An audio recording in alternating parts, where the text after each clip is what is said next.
बिहार का दानापुर गांव। मुखिया की बेटी कमलेश्वरी की हल्दी की रस्म चल रही थी। कमलेश्वरी अपने माता पिता की इकलौती बेटी थी। बहुत लाड प्यार से पाला था उसे मुखिया ने। बेटी बड़े घर में जाकर राज करे, यही इच्छा मन में दबाकर वो अपनी बेटी के रिश्ते की बात एक बहुत बड़े घराने में चलाता है। कमला की सुंदरता पर मोहित होकर किसी जमाने में जमींदार रहे अखिलेश बाबू अपने बेटे कुलदीप के लिए कमला को पसंद कर लेते हैं। फुलवा, ये ले, ये हल्दी उपटन और पानी बेटिया के ससुराल से आया है। जल्दी से इसे हल्दी में मिला, फिर रस्म शुरू करते हैं। काकी की बात सुनकर कमलेश्वरी की माँ फुलवा जाकर बिटिया के ससुराल से आई शगुन की हल्दी घोल कर ले आती है। चारों ओर चहल पहल थी। ढोलक की थाप पर औरतें मंगल गीत गा रही थी। जैसे ही हल्दी की रस्म शुरू होती है, कमलेश्वरी जोर जोर से चीखने लगती है। ये क्या लगा दिया मेरे पूरे बदन में? ऐसा लग रहा है जैसे किसी ने खाल खींच ली हो। बहुत दर्द हो रहा है माँ। कमलेश्वरी के जोर जोर से चिल्लाने पर उसको हल्दी लगा रही औरतें उसे ले जाकर पानी से उसका सारा शरीर धोने लगती हैं। हाय राम, ये क्या हो गया मेरी बिटिया को? ऐसा लगता है जैसे किसी ने कांच पीसकर हल्दी में मिला दिया हो, लेकिन कौन करेगा ऐसा काम?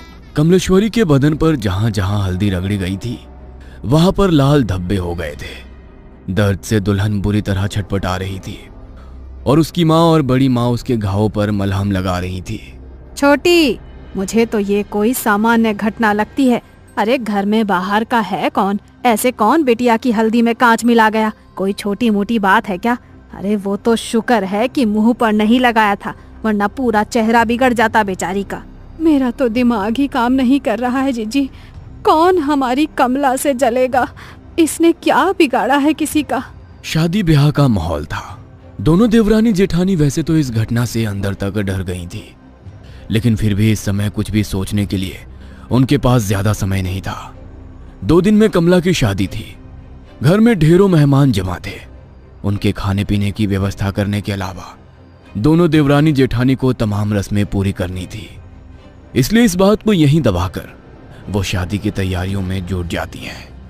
अगले दिन सुबह, माँ, कमला के ससुराल से शादी का जोड़ा और शगुन आया है, जाओ जरा देखो तो। एक बड़ी सी गाड़ी से 2 नौकर जैसे दिखने वाले आदमी गाड़ी से नीचे उतरते हैं और बड़े से थाल में लाल रंग के कपड़े से ढका हुआ शादी का शाही जोड़ा और गहने कमला की माँ फुलवा को सौंप देते हैं। बड़ी माँ ने संदेश भिजवाया है, शाम के समय दुल्हन को यही खानदानी जोड़ा और गहने पहनकर तैयार होना है। और हाँ, उन्होंने खास एक बात का ख्याल रखने के लिए हिदायत दी है कि इस जोड़े पर किसी की भी बुरी नजर ना पड़ने पाए। वो काली नजर और अपशगुन जैसी बातों पे बहुत यकीन करती हैं, इसलिए खास तौर पर इस जोड़े को एहतियात से रखने को कहा है। आप फिक्र ना करें, कमला और उसका ये जोड़ा अगले 2 दिनों के लिए हमारी अमानत है। हम पूरा ख्याल रखेंगे। फुलवा वो बड़ा सा थाल लेकर तेज कदमों से अपने कमरे में जाती है और एक बड़े से संदूक को खोलकर पूरा थाल ऐसे ही उसमें रख देती है। पूरा दिन शादी का भाग दौड़ में बिताने के कारण फुलवा को याद ही नहीं था कि उसने कमला को उसके ससुराल से आया जोड़ा दिखाया ही नहीं है। अगले दिन दोपहर 4 बजे, फुलवा, अरे कमला को तैयार करने का समय हो गया है। इसके ससुराल से जोड़ा आया था ना, कहाँ रखवाई हो? जाओ ले आओ। चूड़ी पहनाकर हम शगुन कर देते हैं, उसके बाद इसकी सहेलियां मिलकर उसको सजा देंगी। मेरे तो ध्यान से ही उतर गया है जीजी। एक बार खोलकर देखा भी नहीं मैंने कि उन्होंने क्या क्या सामान भिजवाया है। फुलवा तेजी से पल्लू अपनी कमर में खोसते हुए अपने कमरे में जाती है और संदूक खोलकर वो थाल लेकर सीधा कमला के कमरे में पहुंचती है। ए छोटी, ये क्या भिजवाया है इसके ससुराल वालों ने? अरे दिमाग तो ठिकाने पर है। ये लाल रंग के शगुन के जोड़े के साथ काले रंग की चूड़ियां कौन भिजवाता है? अरे ये तो अपशगुन होता है। कहने को तो इतने बड़े लोग हैं, लेकिन क्या यही समझदारी है इन ऊंची हवेली वालों की? अरे नई दुल्हन को काली चूड़ियां कौन पहनाता है भला? हाँ जीजी, ये सब मैं क्या जानूं। अब इसके ससुराल से आया है तो मैंने तो ऐसे का ऐसा ही उठाकर संदूक में बंद कर दिया था जीजी। अब हो सकता है बड़े लोग हैं, उनके कुल में कोई परंपरा हो नई दुल्हन को काली चूड़ी पहनाने की। अरे आधी जिंदगी बीत गई है हमारी, हमने तो कभी नहीं देखा कि किसी दुल्हन के लिए ससुराल से काले रंग का जोड़ा या चूड़ियां आई हो। अरे शादी सिर्फ उनकी बहू की नहीं हो रही, अरे हमारी बिटिया की भी हो रही है। मैं तो कहती हूँ कि काली चूड़ी को हटा दे और लाल चूड़ी पहना इसे सुहाग जोड़े के साथ। अरे नहीं जीजी, वो जो नौकर आए थे ना इस जोड़े के साथ, वो खास तौर पर कह गए थे कि छोटी बहू जी को यही जोड़ा पहनाकर तैयार करना है। कमला की माँ की बात सुनकर उसकी जेठानी कमला के हाथों में वही काली चूड़ियां पहना देती है। कमला के ससुराल से आया हुआ लहंगा बहुत ही शानदार था। लहंगे को देखकर ऐसा लगता था जैसे किसी रानी महारानी की पोशाक हो। जैसे ही कमला की सहेलियां दुपट्टा कमला को पहनाने लगती हैं, तभी एक सहेली जोर से चीखती है और वो 2 कदम पीछे हट जाती है। क्या हुआ मीना, तू चिल्लाई क्यों? ये देख, तेरे दुपट्टे का एक कोना गायब है। ऐसा कौन करता है? इस तरह का कटा फटा लहंगा दुल्हन को कौन भिजवाता है? कमला की सहेली की चीख सुनकर फुलवा एक बार फिर दौड़ते हुए बेटी कमला के कमरे में आती है और जैसे ही वो दुपट्टे का कटा हुआ कोना देखती है, अपना माथा पकड़ लेती है। हाय राम, ये क्या अपशगुन हुए जा रहे हैं? मुझे तो समझ ही नहीं आ रहा। भगवान, ऐसी क्या भूल हो गई है हमसे? पता नहीं इस कमला का ब्याह शांति से निपटेगा या नहीं। अरे माँ, जाने दो ना, जिसने सिला है उसी से गलती से कट गया होगा। और ये माधुरी है ना, ये ऐसे पहनाएगी कि ये हिस्सा नजर ही नहीं आएगा। बेटा गलती से कटता तो ऐसे ना कटता। तेरा दुपट्टा देखकर साफ समझ में आ रहा है कि किसी ने जानबूझकर इसका एक दुपट्टा काट कर निकाला है। अरे माँ जी, ऐसा क्यों करेंगी? और ऐसा तो हो नहीं सकता कि यहाँ भेजने से पहले उन्होंने लहंगा देखा ना हो। जरूर दर्जी से गलती से कट गया होगा।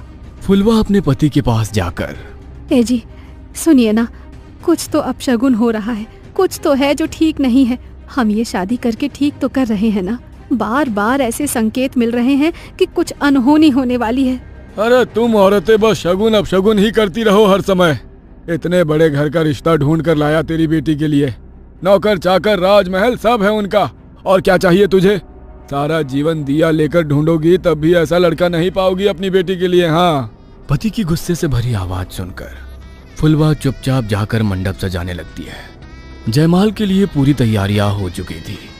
कुलदीप आकर अपने स्थान पर बैठ गया था। दूसरी ओर से कमला को उसकी सहेलियां पकड़कर मंडप की ओर ले जा रही थी। कुछ पल पहले शर्म से लाल होता उसका चेहरा धीरे धीरे बदलने लगा था। अचानक ही उसके चेहरे के हाव भाव बदलने लगते हैं और वो उसका हाथ पकड़कर लेकर आती उसकी सहेलियों को पूरा जोर लगाकर दूर धकेल देती है। देखते देखते खूबसूरत तरीके से सजे अपने बालों को नोच नोच कर वो बाहर निकालने लगती है और जोर जोर से चीखने लगती है। कमला बेटा, होश में आ, क्या हुआ है तुझे? कमला बिटिया, अरे बेटा बोल ना, क्या हुआ है? तू ऐसे क्यों चीख रही है? बोल तो। मुझे बहुत दर्द हो रहा है माँ, कुछ है मेरे बालों में, कुछ है इसमें। बेटी के इतना कहते ही उसकी माँ और बड़ी माँ तेजी से उसके बालों को खोलकर कुछ देखने लगती हैं। तभी बालों का एक बहुत बड़ा सा गुच्छा जमीन पर गिरता है, जिसे देखकर फुलवा की चीख निकल जाती है। बड़ी माँ कमला के बालों को देखती है तो पाती है कि सर के एक हिस्से के बाल पूरी तरह से गायब हो गए हैं और वहां पर एक गोल घेरा जैसा बन गया है। अरे ये कैसे हो सकता है?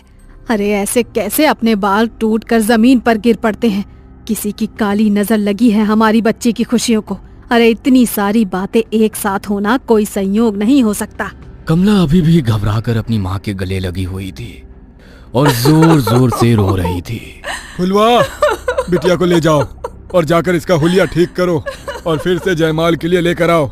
समय निकला जा रहा है, दामाद जी इंतजार कर रहे हैं। पता नहीं, लगता है आज का मुहूर्त ही गलत है। आप बिल्कुल भी फिक्र मत करिए बहन जी, कमला अब सिर्फ आपकी जिम्मेदारी नहीं है, वो हमारे घर की बहू भी है। मैं समझ सकती हूँ कि उसके ऊपर इस घटना का कितना बुरा प्रभाव पड़ा है।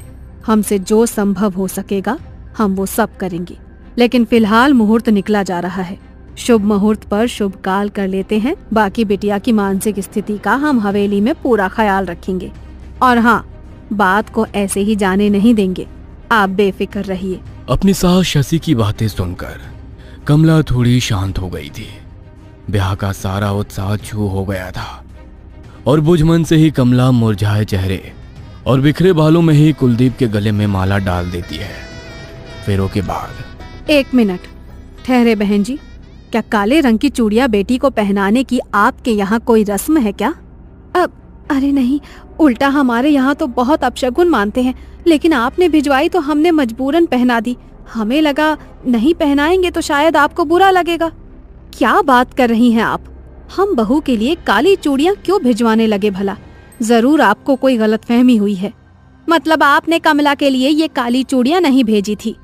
हरगिज नहीं, हमने तो लाल रंग का राजस्थानी चूड़ा भेजा था, खास तौर पर मंगवाया था बहू के लिए।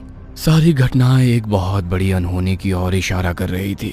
आपके घर पर ही लगता है किसी ने कोई काला जादू किया है, तभी तो आपके घर में रखे सामान पर ये सब हुआ।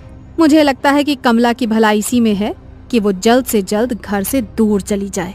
तुम ठहरो छोटी, मैं जरा पहले बिटिया की नजर उतार देती हूँ, उसके बाद कमला की विदाई करेंगे।